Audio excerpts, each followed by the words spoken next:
Easter!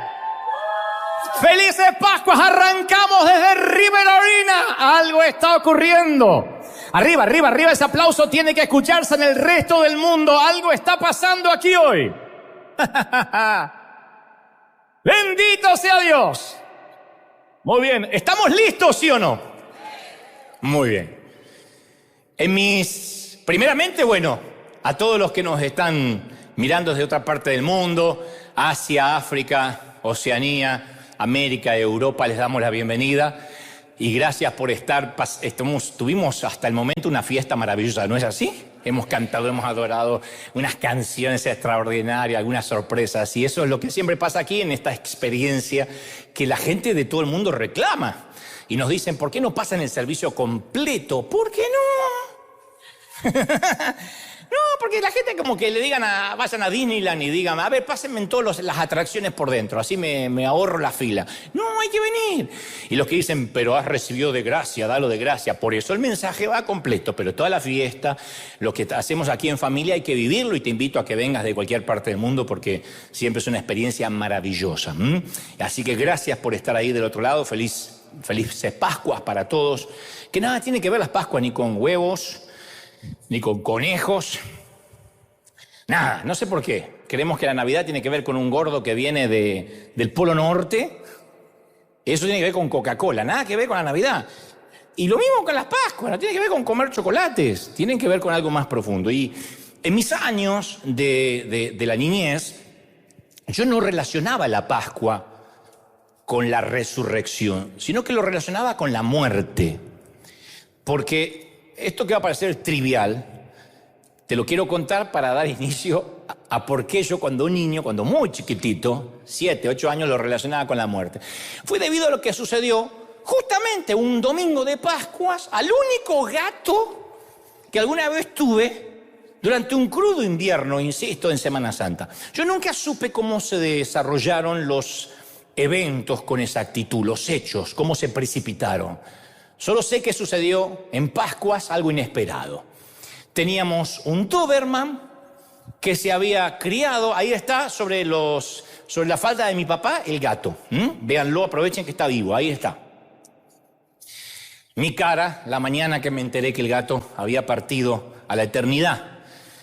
El Doberman se había criado con nuestro gato. Vieron para los que decían que siempre tengo el mismo peinado, ahí tenía otro. Pero aquella mañana el Doberman, que se había criado, insisto, con el gato, lanzó un gruñido sordo y atacó. El Doberman había agarrado al diminuto gatito por la boca, lo meneaba como un calcetín y por fin soltó al paralizado gatito y salió corriendo.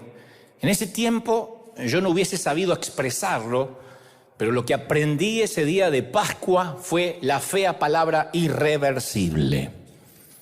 Le dije a mis padres que no lo entierren, porque enseguida se enterraban las mascotas. Le dije, no, yo quiero orar hasta que el gato resucite. Déjenme orar. Ore, clame, grite, decrete, ordene, rogue. Le dije, talita cumi, gato. Y nada pasó. Reprendí todo. Me pasé todo el día imponiéndole las manos al gato frío, que tenía ya rigor cadavérico, porque se ponen enseguida duros, y le pedí a Dios un milagro. Soplé mi aliento boca a boca como el profeta Elías. Mal aliento tienen los gatos, no te lo recomiendo, más si está muerto. Pero yo decía, ¿cómo? ¿Acaso mi pastor no nos enseñó acerca de la resurrección? Y mamá decía, ya no sufras más, deja que papá lo entierre. Y yo decía, no, quiero que me den el día de hoy. Pues yo decía, capaz que Dios puede volver el tiempo hacia atrás, que también lo había escuchado en la escuela dominical, cuando Dios detuvo el tiempo. Y yo digo, quizás podemos rebobinar el tiempo y omitir esta terrible escena. Y ahí sí yo podría conservar al gato, lo alejaría del perro para siempre. Me pasaron 1000 ideas por mi mente, ¿no? 1000 cosas que se me ocurrieron hasta que la realidad prevaleció. Y acepté que mi gato estaba muerto, verdadera e irremediablemente muerto. Y le dimos cristiana o gatuna sepultura, no sé cómo se dirá. Y desde entonces las Pascuas de mi infancia, desde aquel entonces, estuvieron teñidas, los recuerdos teñidos con ese momento de esa muerte sobre la hierba. No me la podía sacar de la cabeza. Y a medida que fueron transcurriendo los años, iba a aprender mucho más acerca de la palabra irreversible. No hace mucho, hace relativamente poco, murió toda la familia de mi infancia, casi seguidos. Todos los que estaban en la casa paterna, uno detrás del otro. En el 2010, mi hermano Diego, que tenía tan solo 47 años de edad, fue a realizarse un análisis de rutina, tuvo un infarto masivo ahí y falleció. Ni siquiera estaba enfermo, 47 años de edad. En el 2013, 3 años después, mi otro hermano Daniel, de 55 años, cenaba solo en su casa, cuando de pronto su corazón dijo basta, estalló, cayó sobre su cama, alcanzó a llamar a su hija, pero cuando llegó, él murió camino al hospital en la ambulancia. En la ambulancia que lo trasladaba al hospital. En el 2016 partió mi madre, luego de estar muy débil, con una salud muy frágil. Y el año pasado, 2021, se fue mi padre, con un infarto y COVID, una pésima combinación.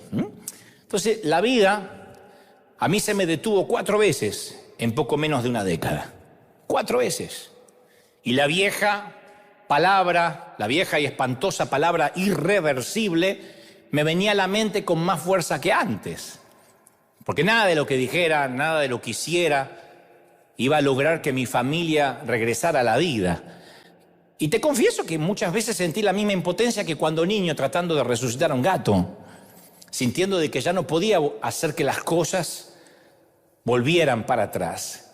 Y en medio de la carga, del dolor que me produjo tantas muertes cercanas, digo ya de adulto, comencé a entender el significado de la Pascua bajo una nueva perspectiva. Cuando tenía 8 años, insisto, 7 años, no me acuerdo bien la edad, pero era muy chiquito, yo aprendí la dura lección de la irreversibilidad, de lo que no se puede volver atrás. Y ahora, de adulto, yo comencé a ver que la Pascua contiene la asombrosa promesa de la reversibilidad, de que sí las cosas pueden cambiar, que nada, ni siquiera la muerte es definitivo. Incluso la muerte puede revertirse, pero yo antes no lo sabía o lo desconocía. Ahora, convengamos, pongámonos de acuerdo. ¿Qué significaría para mí, de los seres queridos que partieron, que uno de ellos resucitara? Mi hermano Daniel, por ejemplo. ¿Qué pasaría? Yo estaría sentado, imagino, en una capilla, aturdido después de 3 días de dolor, con la muerte agobiándome con su peso abrumador, y de pronto, ¿cómo sería? Digo, fantaseo, si salgo al estacionamiento y me encuentro, para total sorpresa, con mi hermano Daniel resucitado. Y lo veo ahí con su andar desgarbado, su sonrisa, sus ojos pardos. Yo creo que al pensar en esto, este cuadro me ayuda a comprender qué pudieron sentir los discípulos de Jesús en la primera Pascua, cuando para ellos la irreversibilidad no iba a cambiar. Porque ellos también habían estado compungidos por 3 días. Y de pronto el domingo escucharon un sonido nuevo, eufórico, diáfano, como una campana que replica en medio del silencio. Y la Pascua comenzó a significar lo que Dios hizo una vez en el sepulcro de Jerusalén, y puede y quiere repetirlo a gran escala en cada uno de nosotros. Para mis hermanos, para mis padres, para nosotros, no sé si para el gato, pero sí para todo el mundo. Y contra toda posibilidad, lo irreversible fue revertido por primera vez hace 2022 años. Entonces, a partir de ahí, los cristianos apostaron todo a la resurrección. Tanto que el apóstol Pablo le escribe a 1 Corintios 15:14 y les dice: si Cristo no resucitó, vana, inútil, pueril, no sirve de nada nuestra predicación. Si no resucitó, somos una religión más.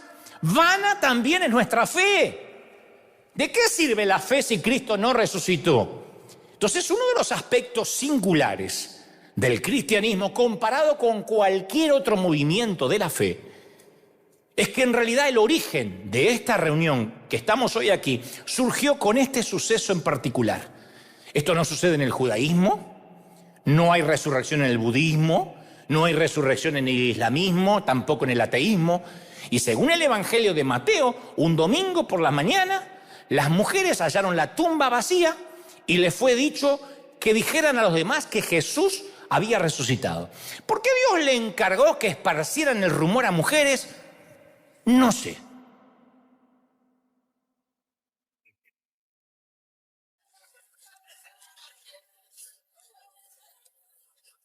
Pero el rumor tenía que correr rápido, eso sí. Y se les ordenó volver y dar la noticia a los discípulos. Claro, imagínate si tenían que esparcir el rumor los hombres. ¿Pasó algo, No, me acuerdo. Ah, sí, fui a la tumba, me resucitó. Entonces Dios le encargó a quienes sabían que iban a pulular rápido el rumor. No voy a decir más porque me voy a meter en lío, venía bien. Entonces, ellas tuvieron un encuentro con Cristo, con el Cristo resucitado, que se caracterizó por una conversación impresionablemente rápida, fugaz, breve. No, se pusieron a platicar demasiado. Mateo 28:8 dice, así que las mujeres se alejaron a toda prisa del sepulcro, asustadas, pero muy alegres, y corrieron a dar la noticia a los discípulos. En eso, porque cuando ellas solamente vieron la tumba vacía, en eso le salió Jesús al encuentro y las saludó. Las saludó. No les predicó, no les platicó, las saludó. Ellas se acercaron, lo abrazaron los pies y lo adoraron. Las mujeres estaban devastadas, lo amaban. Fueron a la tumba, la piedra había sido quitada y un ángel estaba sentado sobre la piedra. Dijo, no busquen entre los muertos al que está vivo. Y de repente, ese rabí que amaban, que lo habían visto morir, al que habían visto enterrar, se les aparece resucitado. Y uno se pregunta, si no conociera la historia, qué profunda declaración, qué asombrosa explicación le va a dar Jesús a estas mujeres para marcar este momento. ¿Saben lo que hizo? Las saludó. Todo lo que fue es, hola chicas, ¿cómo anda la muchacha? En otras palabras, ¿y qué esperaban? En idioma femenino es, ¿yo qué dije? ¿Dije o no dije que iba a resucitar? Solamente dijo, hola, chicas. Y lo que hemos leído los evangelios del lado de acá de la Pascua, de este lado de la historia, nos olvidamos cuán difícil le fue a los discípulos creer. Porque el sepulcro vacío por sí mismo no los convenció. El sepulcro vacío solo demostraba, no está aquí, pero no necesariamente decía resucitado. No le podían creer, lo habían visto morir. Entonces, para convencer a estos escépticos, iba a hacer falta encuentros íntimos, personales, con quien había sido el maestro de ellos durante 3 años. Y en las 6 semanas es un mes y medio, lógicamente, durante las 6 semanas siguientes Jesús les proporcionaría exactamente eso, encuentros personales. No hubo ángeles en el cielo que cantaran alabanzas, no hubo reyes venidos de lejos que trajeran regalos. Jesús se presentó en las circunstancias más comunes, corrientes, en una cena privada, 2 hombres que iban caminando por un sendero muy tristes, una mujer que lloraba en un huerto, algunos pescadores que trabajaban en el lago. Y en todas las apariciones de Jesús, resucitado digo, había una cualidad caprichosa, si se quiere. Como que Jesús disfrutaba la libertad que le daba su cuerpo resucitado. Lucas, por ejemplo, ofrece un relato de una aparición repentina de Jesús junto a 2 discípulos melancólicos que van camino a una ciudad llamada Emaús.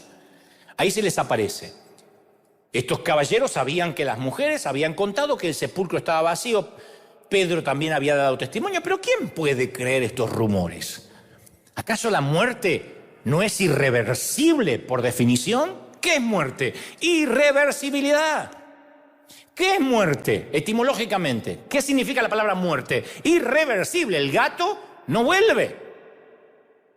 Mi familia no vuelve, por lo menos a este lado del sol. Y ellos decían, pero nosotros esperábamos que al menos él iba a redimir a Israel, que iba a ir contra Roma, contra el César, contra Pilato, dijo ellos con una decepción obvia.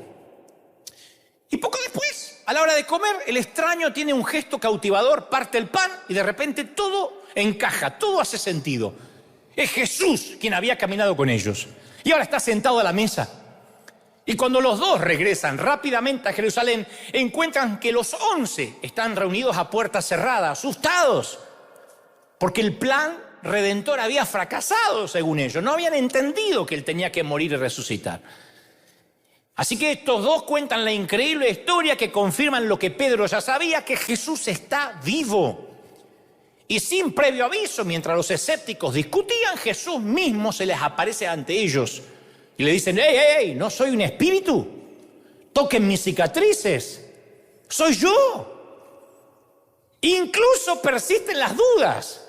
Entonces Jesús acepta comer un trozo de pescado asado. Los espíritus no comen pescado. Un espejismo no puede hacer que la comida desaparezca. Así que se comió el pescado, se comió el salmón, el sushi, que se inventó ahí. No tengo base bíblica para esto, pero la voy a buscar. Y la cosa prosigue en ese tono durante casi 6 semanas. Jesús aparece y luego desaparece, aparece y desaparece. Y no son apariciones espectrales, asustadizas, sino encuentros de carne y hueso. Eso es lo más maravilloso, que Jesús daba pruebas de su identidad, porque ninguna otra persona viviente, ninguna otra persona viviente tiene cicatrices de una crucifixión. Una crucifixión te liquida por asfixia, por tortura, no anda uno mostrando cicatrices de crucifixión. Y en el caso desconfiado de Tomás, le hace una invitación personal a que toque las bregaduras, a que toque las cicatrices. Entonces las apariciones aproximadamente se presumen que fueron unas 12, fueron a pequeños grupos de personas a puertas cerradas. Y aunque estos encuentros privados reforzaron la fe de quienes ya creían en Jesús, no hay un solo registro que un inconverso haya visto a Jesús resucitado. Ningún no creyente vio a Jesús resucitado durante ese mes y medio. Jesús no resucitó y se fue al cielo. Estuvo 6 semanas y durante 6 semanas no se dejó ver por ningún incrédulo. Y eso es lo que a mí siempre me llenó de preguntas. ¿Por qué limitó sus apariciones a sus amigos? ¿Por qué aparecer solo ante sus amigos? ¿Por qué no reaparecer en el patio de Caifás? ¿O en el patio de Pilato? ¡Tarán! Y aparecer así. Como un superhéroe de Marvel. O así aparecía Terminator, ¿no? Delante del Sanedrín, con una ráfaga avasalladora en contra de aquellos que lo habían condenado. ¿Eso hubiese sido extraordinario? Imaginen el reguero de pólvora que se hubiese ocasionado. Imagino que todo Roma habría creído en él. Y yo digo, ¿por qué no lo hizo? ¿Por qué aparecerse a puertas cerradas? ¿Por qué no decir, acá estoy, no me pudieron matar? Hello. Y bueno, capaz que la respuesta está, o tengamos una pizca de una pista, tengamos una pequeña muestra de por qué el Señor no se presentó ante todos, o entendamos su estrategia en las palabras que le dice a Tomás en San Juan 20:29. Le dice, porque me has visto, Tomás, creíste. Pero son bienaventurados los que no vieron y creyeron. Yo celebro los que no me vieron y creen. Eso vale para mí. No voy a dejarme ver. No voy a hacer que todo el mundo me vea. Si me ven es fácil creer. No, yo quiero que crean sin verme. Y en el lapso de 6 semanas entre la resurrección y la ascensión, entre que se fue al cielo, Jesús presentó de manera tan obvia su identidad que ningún discípulo se atrevió a negarlo. De hecho, jamás nadie lo hizo. En resumen, todo aquel que vio a Jesús resucitado perdió la libertad de elegir entre creer y no creer. Si ya lo vio resucitado, Se acabó la disyuntiva, ¿creo o no creo? Se terminó. Jesús se volvió irrefutable, indiscutible, ¿lo vieron? No tenían que usar más la fe. Incluso Santiago, el hermano de Jesús, que siempre ponía obstáculos, que le costaba creer que su hermano, con quien había compartido el patio de juegos y juegos de fútbol, ahora era el Mesías, y siempre estaba dudando, se rindió después de las apariciones, al punto que se convirtió en el líder de la iglesia en Jerusalén, y según Josefo, gran historiador, murió como uno de los primeros mártires cristianos. Se hizo matar por Jesús, porque lo vio. Pero Jesús dijo, porque me has visto, creíste. Estos pocos privilegiados difícilmente podían darse el lujo de no creer. Sí lo habían visto. ¿Y qué pasó con los demás? ¿Qué pasó con los que no lo vieron? ¿Qué pasa con nosotros que no lo vimos? Que todo lo tenemos que creer en fe. Tú dices, bueno, a ver, que Jesús se me aparezca y ya está, y yo creo. Ah, mira qué fácil. No, lo que yo pido, ¿quién no ha mirado el cielo alguna vez y le dijo, Señor, una señal, un angelito, algo, que asome un dedo? Así creo. No, las señales siguen a los que creen no siguen las señales. Y el Señor dice, bienaventurado el que no viendo cree. ¿Por qué Jesús tendría esta estrategia? Siempre me lo pregunté, insisto, ¿por qué no apareció gigantesco en la plaza de Jerusalén? Como Thor, con un martillo. Y entonces todo el mundo postrado de rodillas. No, porque él no quería ser un señor feudal. Él no quería parecerse a lo que creían los griegos que eran sus dioses. Él quería que la iglesia se sostenga, o fracase en todo caso, sobre el fundamento de cuán persuasivos iban a ser estos pocos testigos oculares para convencer a todo el mundo. Jesús dispuso en 6 semanas, en 1 mes y medio, dejar establecida su identidad para todos los tiempos hasta 2022 años después. Jesús cambió a un grupo vacilante de seguidores pusilánimes de poco fiar en valientes evangelistas. Cambió a 11 hombres que lo habían abandonado a la hora de su muerte, de manera que fueron ellos a su propia muerte, como mártires, confesando su fe en un Cristo resucitado. Esa es la prueba más convincente de la resurrección. Si estos tipos cambiaron es porque lo vieron, es porque lo tocaron, es porque estuvieron con Él. Por eso revolucionan el mundo. Alguien tiene que aplaudir más que eso, ¿sí o no? Ahora, ¿qué otra cosa cambiaría o explicaría un cambio tan radical en estos tipos? En hombres conocidos por su cobardía, por su inestabilidad. ¿Qué otra cosa los cambiaría que no sea estuve con él? Pero el Señor sigue y mantiene la frase bienaventurados, felices, afortunados, quienes no vieron y creyeron. Pregunto, ¿quiénes nunca vieron a Jesús? Levanten su mano como señal. ¿Dudan? No me diga que alguien lo vio. ¿Quiénes? A mí me ponen en el Facebook a veces, ¿por qué hay tantas fotos tuyas y ninguna de Jesús? Porque no hay, condenado. Si hubiera las pondría. Y los que no lo vimos, creemos. ¡Aleluya! Ahora, excepto por unas 500 personas a quienes se les apareció, 500, se presume que fueron 500 personas. Excepto por esas 500 personas al que se les apareció Cristo resucitado, todos los cristianos que han existido desde esa época a la fecha, caemos en la categoría bienaventurado. Bienaventurado, eres bienaventurado. Bienaventurado. Y otro detalle, una trivia. Yo digo siempre, porque parece trivial, pero es importante. ¿Por qué Jesús conservó sus cicatrices de la crucifixión? ¿Por qué?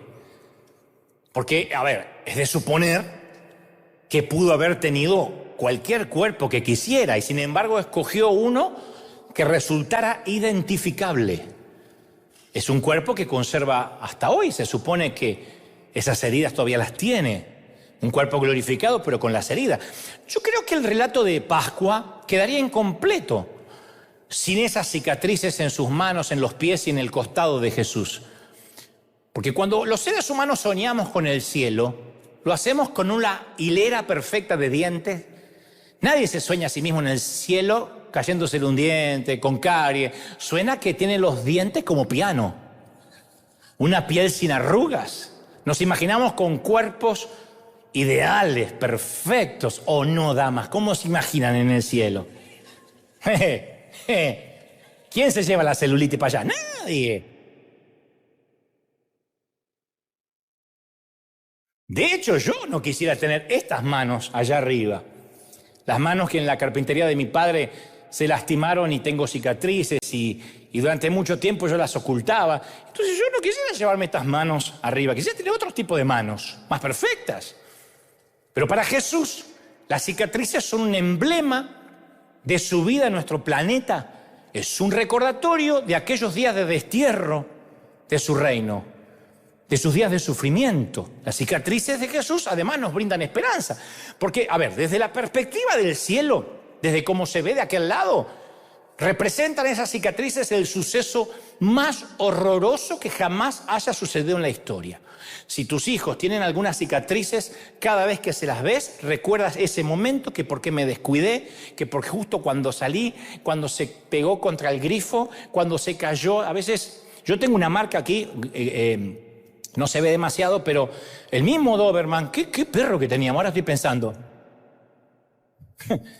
El mismo Doberman que pasó a mi gato a mejor vida, yo le fui a sacar un hueso mientras que estaba comiendo, y me mordió la cara, los colmillos, y la carita era tan chiquita que entré dentro de la boca del Doberman.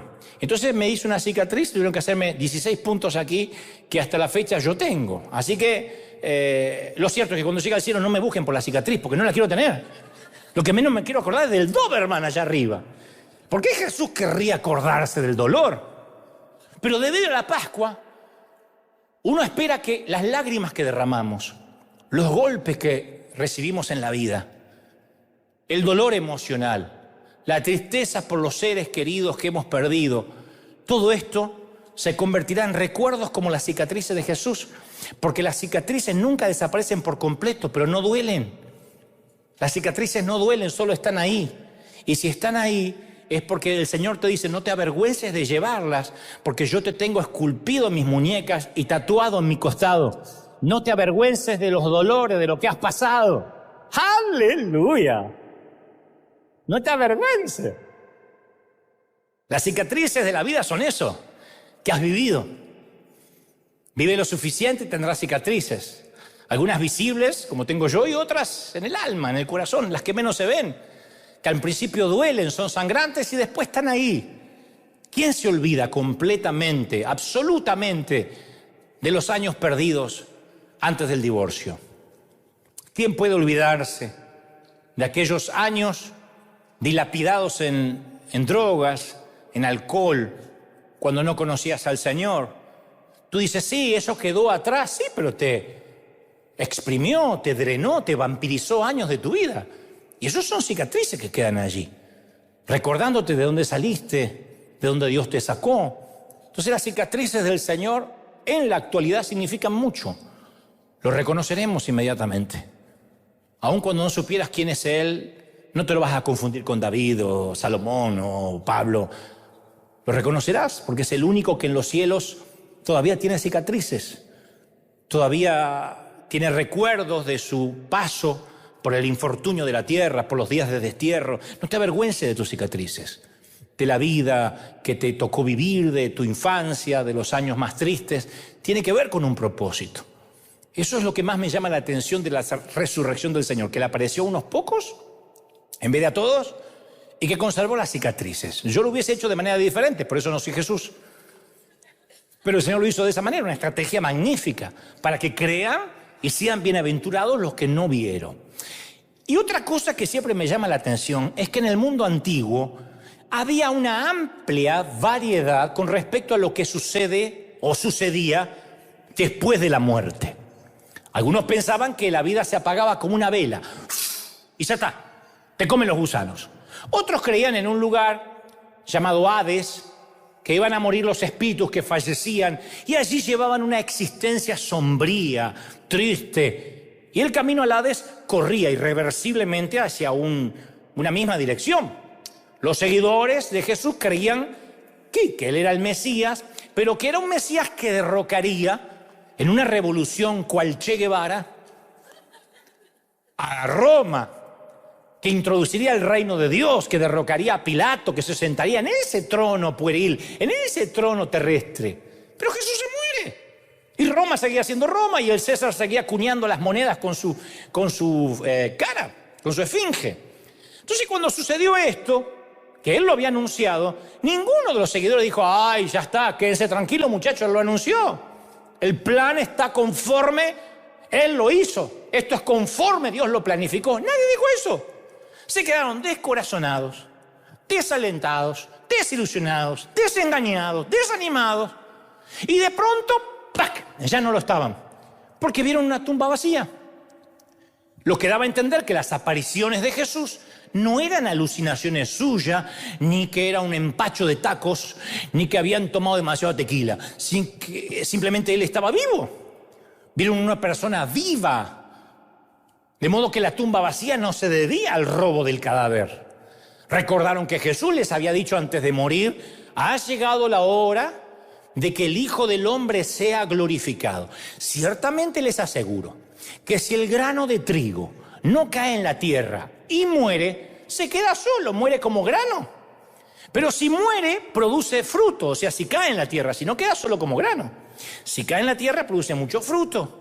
Y el que se apega a su vida la va a perder. En cambio, el que aborrece su vida en este mundo, la conserva para la vida eterna. Juan 12:23. Y recién ahí a los tipos les empezaba a caer la moneda. Se ve que eran medio hispanos como nosotros. Dijeron, ¿lo entendieron? No estoy insultando tu inteligencia, dije nosotros, sí que yo me estoy metiendo. Una vez escuché que hubo 2 tipos de revoluciones en la historia de la humanidad, solo 2. Solo 2 fueron las que cambiaron la vida humana en el planeta de modo irreversible y permanente. La primera, cuando alguien empezó a cultivar la tierra, porque hasta ese tiempo los seres humanos habían sido nómades, cazadores, vivían el día a día, se movían de lugar a lugar tras las presas vivas. No había un solo sitio al que pudieran llamar casa, ni uno.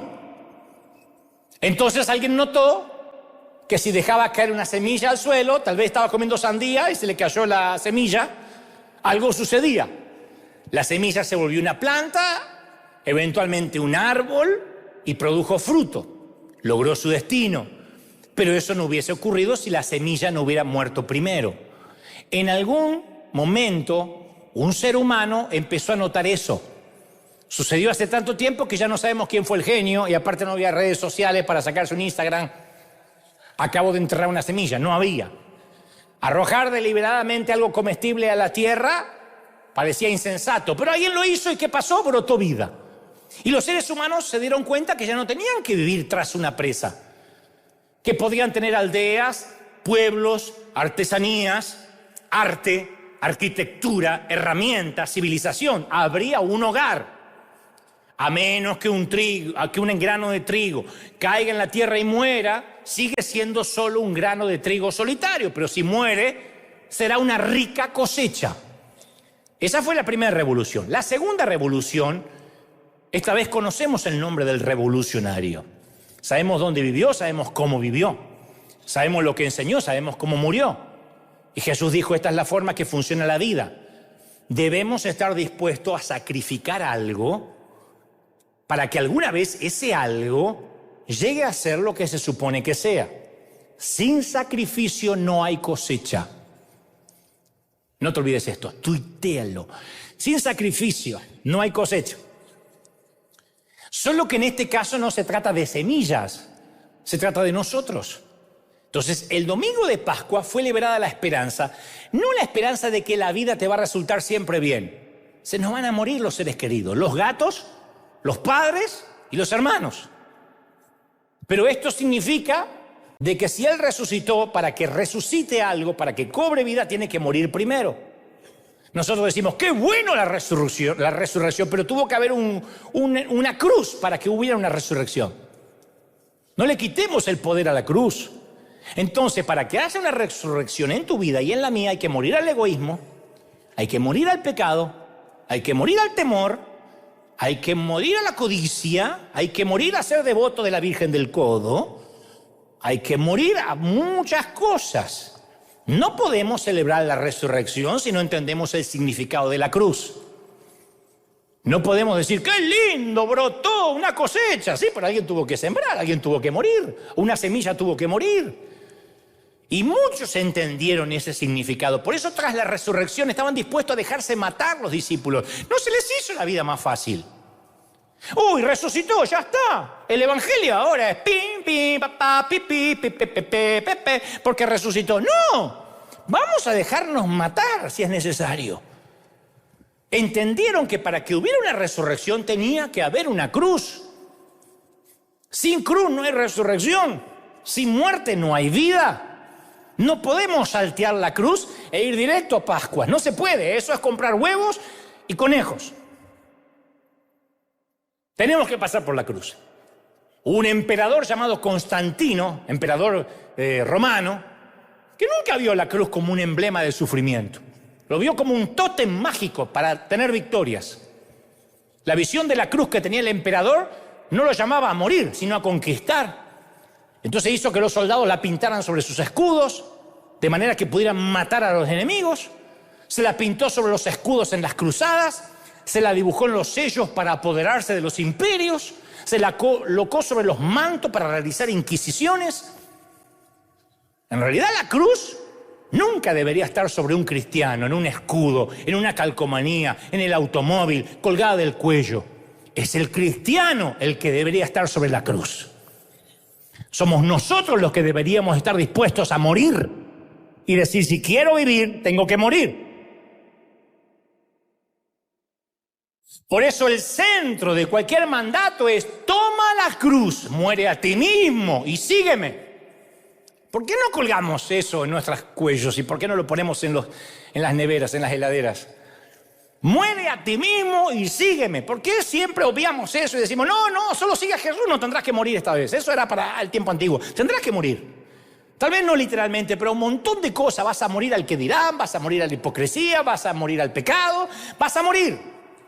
La cruz es un recordatorio que algo en nosotros tiene que morir si queremos celebrar la resurrección. De otro modo, somos religiosos coleccionando huevos de Pascua.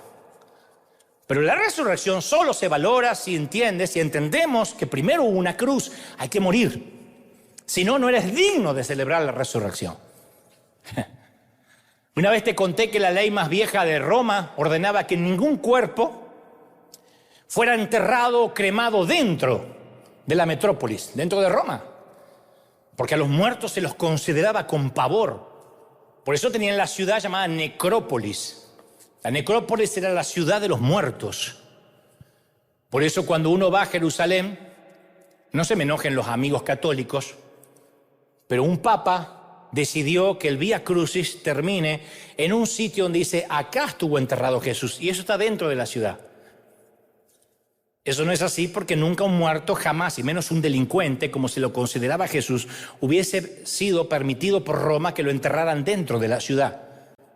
Los muertos eran inmundos. Así que lo más probable es que Jesús hubiese sido enterrado en otro sitio donde suelen ir los protestantes, que es el jardín de José de Arimatea, que está justamente allí, debajo del monte de la Calavera, y es un jardín y hay una gran tumba. Posiblemente ese sea el sitio, no dentro de la ciudad. Entonces el terror y el temor a los muertos los separaba de los vivos. Eso cambió drásticamente con la resurrección. A partir de la resurrección de Pascua, los cementerios se empezaron a instalar en las iglesias. Y algunos eran enterrados debajo de la iglesia. No creo que no hay nadie aquí abajo, pero espero que no. Pero los enterraban debajo del stage o de la iglesia, de modo que de manera casi literal adoraran muertos y vivos juntos. Qué susto, ¿no? Enterraste a la suegra, estás feliz y de repente aparece la señora cantando al lado tuyo. Pero a partir de la resurrección los muertos dejaron de asustar a los vivos y los dos grupos coexistieron en los mismos sitios y en las mismas paredes. ¿Por qué las personas pasaron drásticamente, tan rápidamente de la antigua repugnancia a la nueva familiaridad con la muerte? Debido al domingo de Pascua. Porque la fe clama en contra del reino de la muerte.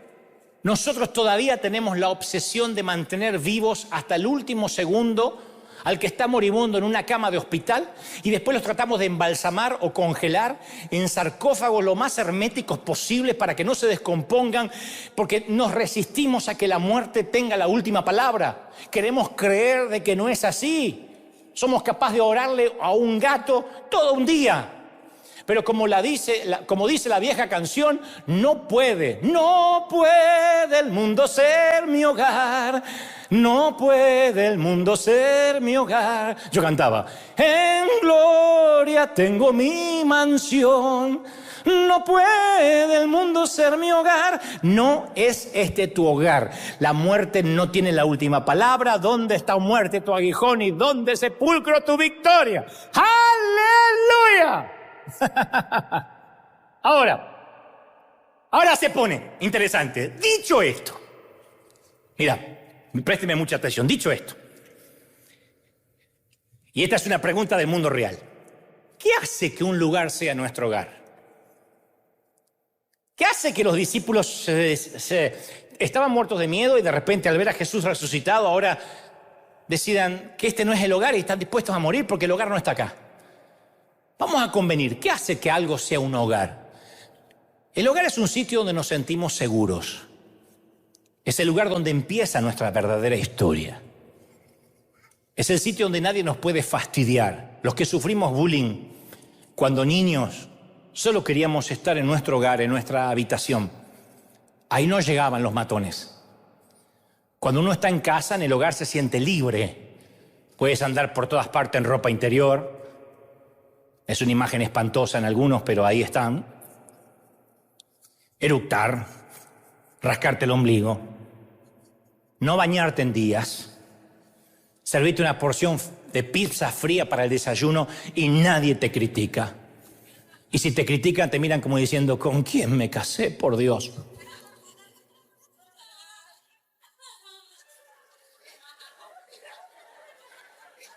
La mujer dice, no puede ser, Señor.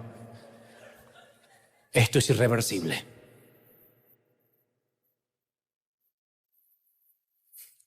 Cuando uno está en el hogar está protegido.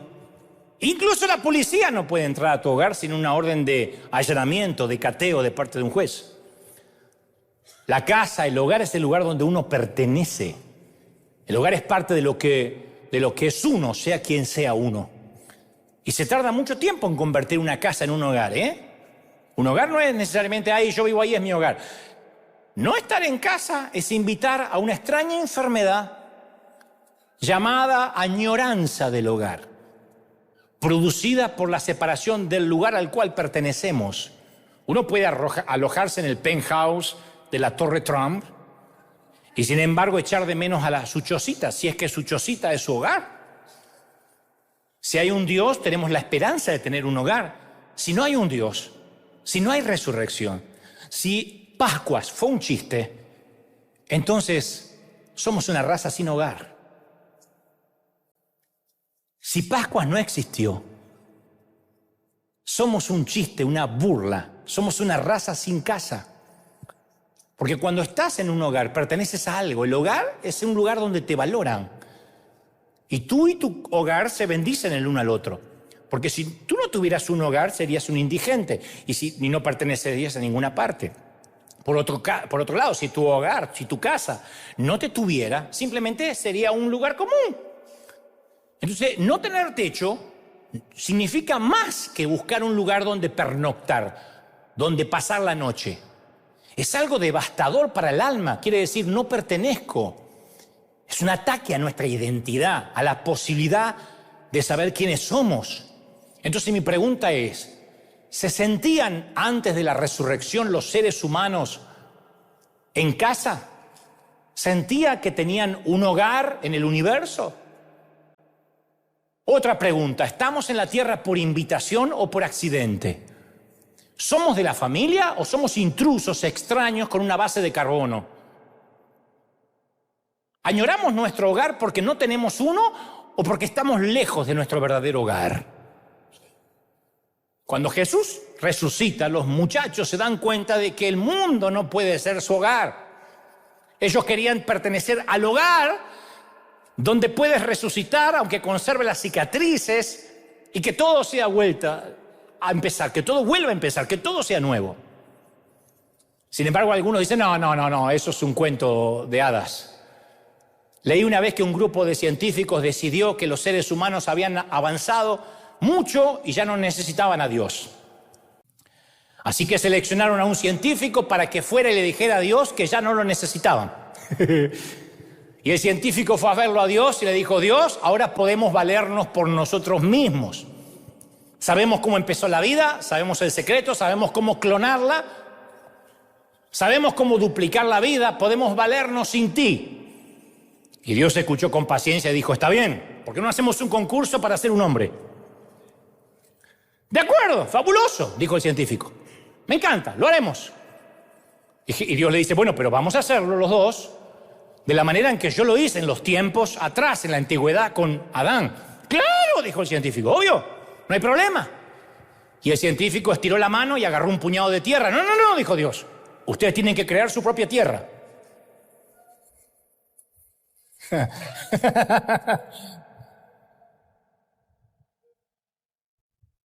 Y ese es el truco. Hablar de algo que se transforma en otra cosa, que muta después del tiempo, es una cosa. Eso no es lo que clama por una explicación. El tema es explicar cómo, porque algunos explican, no, te voy a explicar cómo del mono salió el hombre. No, yo creo que me explican cómo se hace un mono.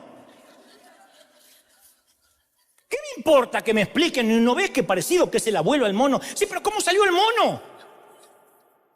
El truco es cómo se pasa de la nada a algo. Cómo de la nada se convierte en algo. Si no hay Dios, no hay casa. Y debido a que nuestra casa está tan relacionada con nuestra identidad, nos apegamos a ella. Mira, yo me crié en una casa, toda mi vida, en esta casa en Billinghurst. En los suburbios del partido de San Martín, Buenos Aires, una casa blanca con reja celeste, está intacta. A toda mi niñez tenía un gran espacio detrás y una pequeña palmera en el pequeño jardín. Esa palmera tardó años en crecer. Nos criamos ahí, íbamos a la escuela a apenas 3 cuadras de casa. Ya nadie de los Goebel vive en aquel sitio y hace poco yo fui y no estaba preparado para la emoción que me golpeó de ver mi casa desde afuera. No quise molestar a quienes viven allí. Recordé cuando fui criado en ese sitio y dije muy bajo, fuiste una buena casa vieja. No se sientan ofendidos los que viven ahí, para mí es vieja. Fuiste buena con mis padres, me alegro que fueras mi hogar. Habrá otras casas para mí, casas más cómodas quizá, pero ninguna significará tanto como tú. Allí soñé, allí veía los aviones que pasaban por encima y pensé que jamás en mi vida me subiría a uno. En esa casa soñaba de que nadie se iba a morir, nadie de los que yo conocía se iban a morir y que la puerta se cerraba cuando entraba el último. Y pensé que íbamos a estar siempre felices y que todas las Navidades íbamos a ser todos alrededor de una mesa y cada vez más y más. Y las Navidades de pronto cada vez fueron menos celebradas, digo. Y más muertes y más enemistades, y cada vez éramos menos. Y yo planificaba hacerle un dibujo a mi madre todos los días y regalarle muchos, cientos, pero solo fueron 2 o 3. Y un día dejé de dibujar y me volví torpe, como cualquier adolescente, y ya decidí que no estaba para dibujarle, y hoy daría cualquier cosa por volverla a dibujar, por tenerla viva otro ratito. Y ese hogar fue mi casa y yo en su momento también quise huir de ella. Todos en algún momento queremos salir de ahí. Cuando yo tenía unos 5 años me trataron mal. No recuerdo por qué, pero me trataron mal y les dije a mis padres, me voy de aquí para siempre. Un niño de 5 años se tiene que plantar cuando tiene que plantarse. Y empaqué mi pequeña mochila, puse un sándwich, llené mi cantimplora y le dije a mi madre que no me vería nunca más en su vida y yo la vería sufrir. Y ese día me fui tan lejos como pude. Me subí al limonero al fondo de casa con mi mochila. 2 horas más tarde mi madre salió, levantó la vista y dijo, baja, antes que se haga de noche ya es hora de cenar. Y yo no era fácil de convencer, lo pensé bastante, como unos 5 minutos, y regresé al hogar cual hijo pródigo. La historia más famosa de Jesús trata de un hijo que huye de casa. Primero el hijo duda de que quiera estar en esta casa. Y luego duda de que en su hogar lo vuelvan a recibir. Es que el hogar no es algo que uno se merece. El hogar está ahí. No te mereces el hogar. Si tienes uno, no necesitas merecerlo. Te esperará ahí, tu mamá te esperará ahí, aunque seas un delincuente. El hogar no es algo que uno se merece.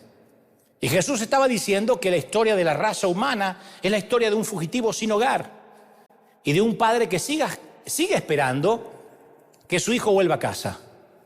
¿Alguna vez le preguntaste a qué Dios le llama casa? Jesús dio una pista. Él dijo, el que me ama obedecerá mi palabra. Juan 14, 23. Mi Padre lo amará y haremos nuestra vivienda en él. O sea que hasta que lleguemos a casa, Él decide vivir en nosotros. Él hace una vivienda en tu corazón hasta tanto vayamos allá. Por eso uno se dejaría matar por el Señor, porque Él vive aquí. No veo a Jesús en tu Facebook. Está aquí, ganso, aquí. Está aquí, dentro.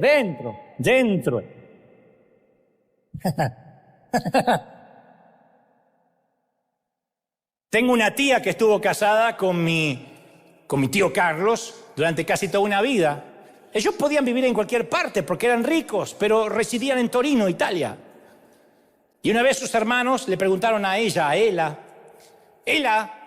¿por qué vives allá? Y ella dijo, es que a Carlos le gusta Italia. Y le preguntaron, sí, le gusta a él, ¿y qué hay de ti? Y ella dijo, decidí hace mucho que mi hogar está donde está Carlos. El hogar para ella no era un lugar, era una persona. Y Dios pudo haber vivido en una habitación tranquila, imperturbable, oxigenada, aséptica, lejos de los humanos, pero decidió hacerse a sí mismo pequeño, vulnerable, y tomar residencia en un corazón humano y quebrantarse cuando este humano se quebranta. Y mi Padre lo amará y haremos una vivienda en él. Entonces, ¿dónde está nuestra casa? ¿Dónde está Dios? Y pasará un tiempo donde vivamos en aquella casa final. Pero por ahora Dios vive en la nuestra. Es una gran casa esta, pero pregúntale a cualquiera que ha vivido en una casa mucho tiempo si acaso no hay cosas para arreglar. ¡Oh! Todos tenemos una lista de reparaciones de nuestra casa que algún día vamos a hacer. Al principio nos fastidian intensamente, tengo que arreglarlo, y después de un tiempo, no es que arreglamos las fallas, nos acostumbramos a las fallas. Podemos tener años en una casa con un grifo que abre al revés. ¡Ah, me quemé! No, es la otra, es que la tenemos al revés, un día la tenemos que cambiar. Ya van abuelas, tíos, abuelos que se queman vivos, nunca cambian. ¿Quién no tiene en la casa una puerta que chirria?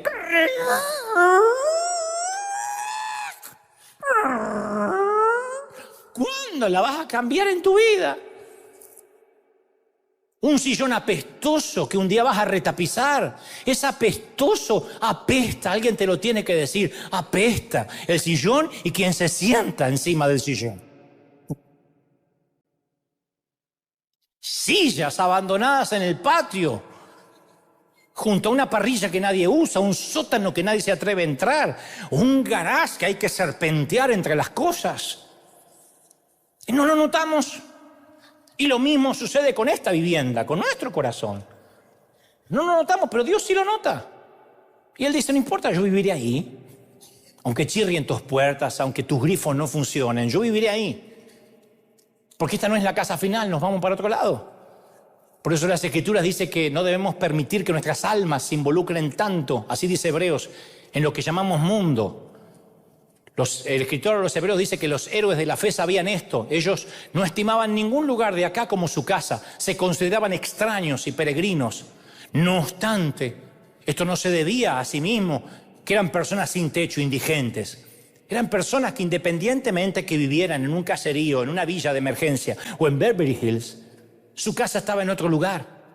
Y Jesús dijo en Juan 14:1, no te angusties, confía en Dios, confía también en mí. En el hogar de mi Padre hay muchas viviendas. Si no fuera así, ya te lo habría dicho. Pero yo voy a ir y te voy a preparar una vivienda, te voy a preparar un lugar. ¡Qué mejor! Esa será nuestra casa, no el sueño americano, el sueño divino. Entonces, la resurrección, ¿dónde me lleva? A casa. El saber que Jesús resucitó significa de que la muerte no será irreversible, ni siquiera para mí. Iré a casa. Poncio Pilato puso una guardia en la tumba para que vigilara el sitio porque creía el tonto tener el control. Quería asegurarse que nada pasara, que nadie quitara el cadáver, pero no sabían que la muerte no era una derrota. Jesús murió, se nos asegura, por nuestros pecados, para que no hagamos esos torpes esfuerzos por mejorar nuestra casa. No podemos. Uy, ahora me convertí, voy a tratar de dar más, de dar mi diezmo, de hacer suficiente buenas obras, de cuidar la doctrina. En cuestiones del corazón eres un pésimo handyman. Tú no puedes arreglar una puerta que chirría, vas a arreglar tu corazón. Fue Él que puso las cosas en orden entre el Padre y nosotros. El día de la resurrección llegó, es el día que los prisioneros del faraón quedan libres.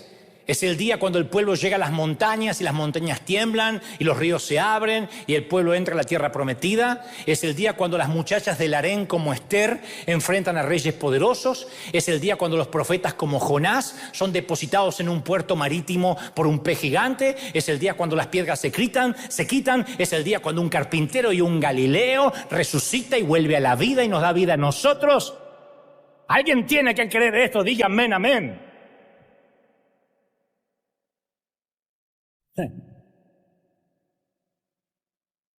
No tomen esto como una ofensa, pero les digo a las religiones, sería horrible reunirse cada domingo o el día que lo hagan en derredor de un montón de huesos. Sería espantoso fundamentar la fe sobre una tumba. Aquí tenemos las cenizas de nuestro profeta. ¿De verdad? ¿Su fe está sobre cenizas?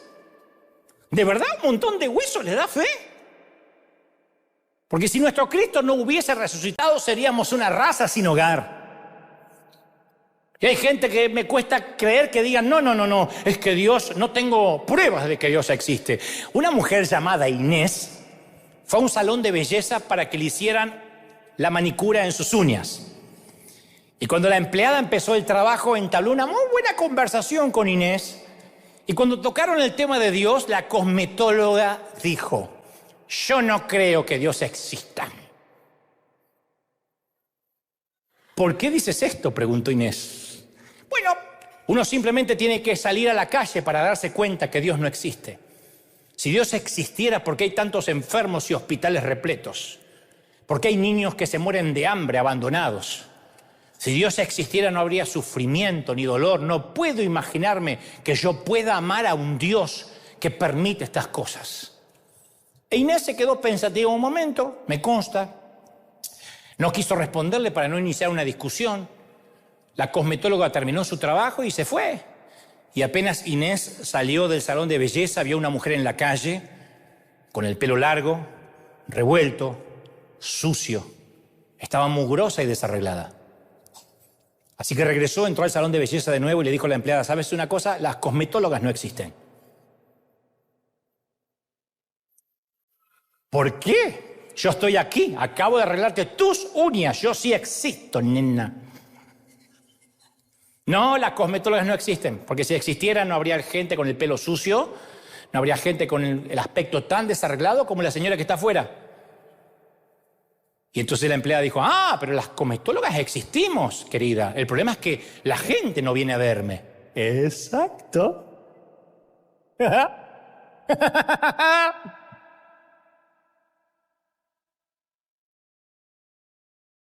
Si Dios no existe, no hay hogar, no hay casa. Yo pienso, para culminar, pienso en el cambio que Jesús introdujo en el mundo con la resurrección. Lo pienso, alguna vez lo dije, con el recuerdo de 2 lápidas. Esto lo conté en el mensaje, el último tren a casa, pero la historia es pequeñita, pero merece que te la recuerde. Una tumba es la de Mel Blanc, la famosa voz de los Looney Tunes. La voz del cerdito: esto es todo, amigos. Y de acuerdo con sus instrucciones, su familia escribió como epitafio final las palabras que él dijo a concluir sus películas de dibujos animados. Dice en su tumba: esto es todo, amigos. La otra lápida la describe Philip Yancey, famoso periodista y autor. Es la tumba de su abuela, que está sepultada bajo los antiguos robles de un cementerio de una iglesia episcopal en la Luisiana rural. Y de acuerdo con las instrucciones de la abuela, hay solo una palabra en su lápida. Bueno, más que una palabra, son tres, en realidad es una frase. Dice: esperando la resurrección. Jesús dijo su afirmación más grande y fuerte: yo soy la resurrección y la vida. No dijo yo seré, dijo yo soy. Entonces el cristianismo, mis queridos, no se edificó sobre una filosofía, sobre un código de ética, sobre un puñado de doctrinas. Por lo menos cuando la gente llega a River y dice: ¿de qué se trata esto? ¿De qué hay que dejar afuera y qué hay que hacer? ¿Qué hay que cambiar? Nada. ¿Cuáles son las doctrinas? Todo eso vendrá solo. Esto se fundó sobre una resurrección. La base de toda la fe es una tumba vacía. Y si no hay una tumba vacía y algún día encontraran un puñado de huesos, cosa que nunca ocurrirá, entonces este habrá sido una broma muy pesada, habrá sido un chiste. Porque habremos desperdiciado nuestras vidas adorando a un Cristo y habremos adorado a una mentira. Como ustedes, yo también recuerdo la década en que vi partir tan seguidos a mi familia, a mis seres queridos. Así que yo creo en la resurrección porque es la promesa que algún día los volveré a ver. Y recuerdo aquella famosa frase maravillosa que dice: nunca pongas una coma donde Dios pone un punto, pero por favor, no te atrevas a poner un punto final donde Dios pone una coma. La fe inserta una coma, la resurrección inserta una coma, incluso luego del cáncer, de la metástasis, del COVID, de la sentencia de muerte. Por eso Pablo le dice a los corintios: ¿dónde está muerte tu aguijón? ¿Dónde sepulcro tu victoria? Ya que el aguijón de la muerte es el pecado y el poder del pecado es la ley. Mas gracias sean dadas a Dios que nos da la victoria por medio de Jesucristo. Así que, damas y caballeros, aquí en River Arena, en el mundo, en los continentes, celebremos hoy que hace 2022 años, en un domingo como este, nuestro Señor eliminó la odiosa palabra irreversible. Celebra al Rey de Reyes y al Señor de Señores.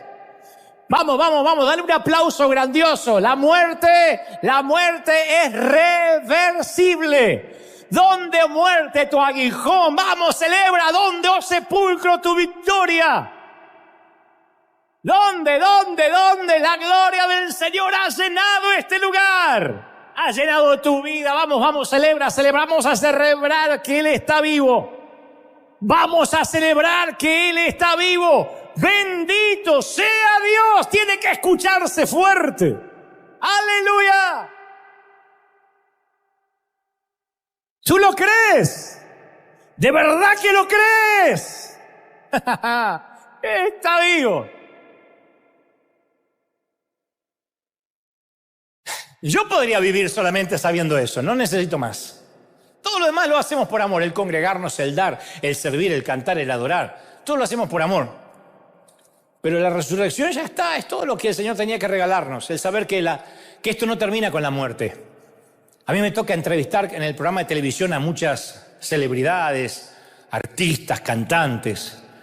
Y siempre la última pregunta es: ¿qué colocarían en tu lápida si mañana te tocara bajar al sepulcro? De modo que los que te sobrevivamos sepamos que has estado aquí. Algunos inmediatamente encuentran la frase porque tienen un propósito en la vida. Otros quedan con la mirada en blanco. Algunos tristemente dicen: nada, la nada, se terminó. Otros nunca pensaron en la muerte siquiera. Necio, mañana pedirán tu alma. El saber que esto no se termina a los 70, a los 80, a los 90. El saber que un virus producido por un murciélago, quién sabe por dónde, no puede acabar con mi vida. Digo, solamente puede quitarme el oxígeno de este lado del sol, pero no acabará con mi vida. El saber que volveré a ver a mis padres. Fascinante que volverás a ver a tu hijo si en el peor de los casos tuviste que tirar tierra sobre su ataúd. Eso es lo que nos permite tener esperanza. Que la resurrección nos regala eso, que hay un hogar. Entonces no importa si tenemos casa aquí o no. Claro, es mejor tener casa propia que rentar, y es mejor rentar que vivir de prestado, y es mejor prestado que vivir bajo un puente. Pero si no ocurriera, y te tocó no tener casa. Pero también estás entre los bienaventurados que no vieron ni creyeron que tu hogar está más allá del sol. Y que allá no habrá enfermedad, ni más adioses, ni más tierra sobre ataúd, ni más cremaciones, ni más sepelio, ni funerales, ni sarcófagos, ni capillas ardientes, ni bendiciones finales, ni extremas unciones. Eso es maravilloso. Imagina una tierra sin adioses. Una tierra donde no haya nunca más tristeza, donde nunca haya análisis, ni diagnósticos, ni leucemia, ni metástasis, ni cáncer. Imagínate un mundo donde no haya enfermedades. Un mundo donde Jesús dijo, no te angusties, voy a prepararte una vivienda. Imagínate un mundo donde no tienes que pagar el mortgage y ya la vivienda te la dan apenas llega. Eso debería cambiar, no tu ánimo un domingo de resurrección, tu vida para siempre. ¿Dónde está la muerte? ¿Dónde está el aguijón de la muerte? ¿Qué es lo peor? ¿De verdad lo peor es que me muera? ¡Ah! Patrañas. ¿De verdad la muerte? ¡Ay, la muerte! ¿Cuál es el problema? Si me voy, tengo un hogar, tengo una casa y la vida que me espera es maravillosa. ¡Ese es nuestro rey!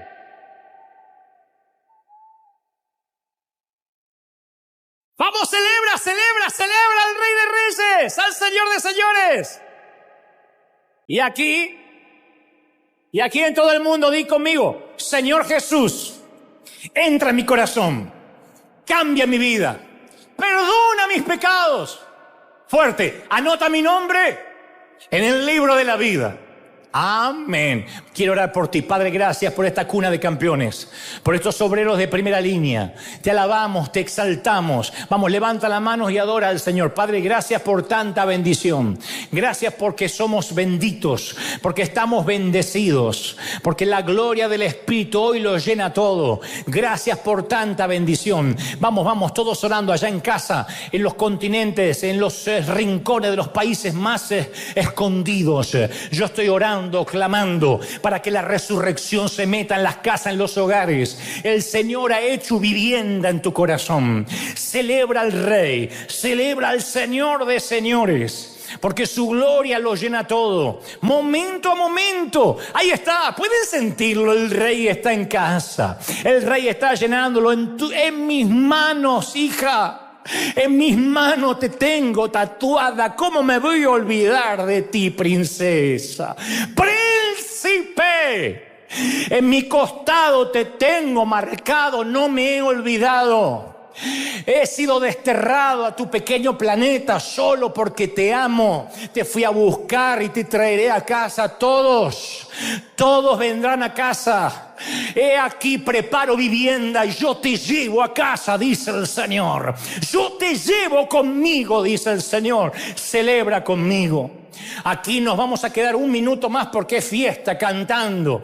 Pero en casa los voy a despedir. Gracias por todo, firmes como talón de oso. Nos vemos dentro de muy poquito, otra vez en otra transmisión. No aflojen, no se entreguen, no se rinda. Te ama el Señor. Hasta la próxima, gente. Chao, hasta la próxima.